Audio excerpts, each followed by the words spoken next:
परीक्षांचा मौसम सुरू आहे, स्वाभाविकपणे लगेचच मुलांना सुट्ट्या लागतील आणि या सुट्ट्यांच्या काळामध्ये मुलांच्या हातात चांदोबा किंवा एखादं कॉमिक दिलं जातं. परंतु आता याच अशा कॉमिकच्या माध्यमातून सैनिकांच्या यशोगाथा मुलांना वाचायला मिळणार आहेत.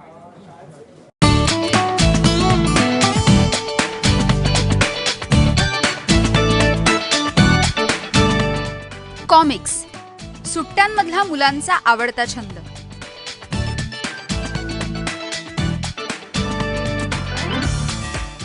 पण नेहमीच्या स्पायडरमॅन आणि चांदोबा यासारखी केवळ मनोरंजन करणारी ही कॉमिक्स नाहीयेत, तर ही आहे आपल्या देशातल्या खऱ्या हिरोंची यशोगाथा.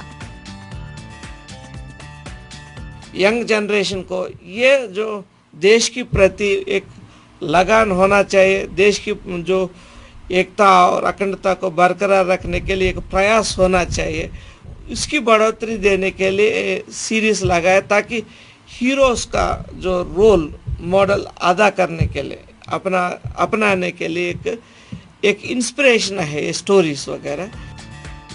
शूरवीर प्रकाश, सरदार पोस्ट, अयोध्या के शूरवीर, हॉट स्प्रिंग अशी एकाहून एक सुंदर कॉमिक्स मुलांच्या हातात सोपवण्यात आली आहेत. आतापर्यंत जे पुस्तक टीव्ही होती, टीव्हीवर मी पाहिलं होतं. माझा जेव्हा मी बुक्स पाहिल्या या ठिकाणाच्या आणि जेव्हा वाचलो मी, तेव्हा मला कळलं की नाही यार, जे टीव्ही जे आहेत ते तर हिरो अलगच आहेत, मात्र जे प्रत्यक्षात जे हिरो आहेत ते वेगळे आहेत. जे CRPF आहेत, जे मी बुक वाचल्यानंतर मला समजलं की हां, हे खरे रिअल हिरो आहेत. कार्टून्स मधले हिरो मुलांना जवळचे वाटतातच, पण या कॉमिक्समुळे देशाच्या खऱ्या हिरोंच्या गोष्टी मुलांपर्यंत पोहोचतायत आणि त्यांना वाचनात आवडही निर्माण होतीये.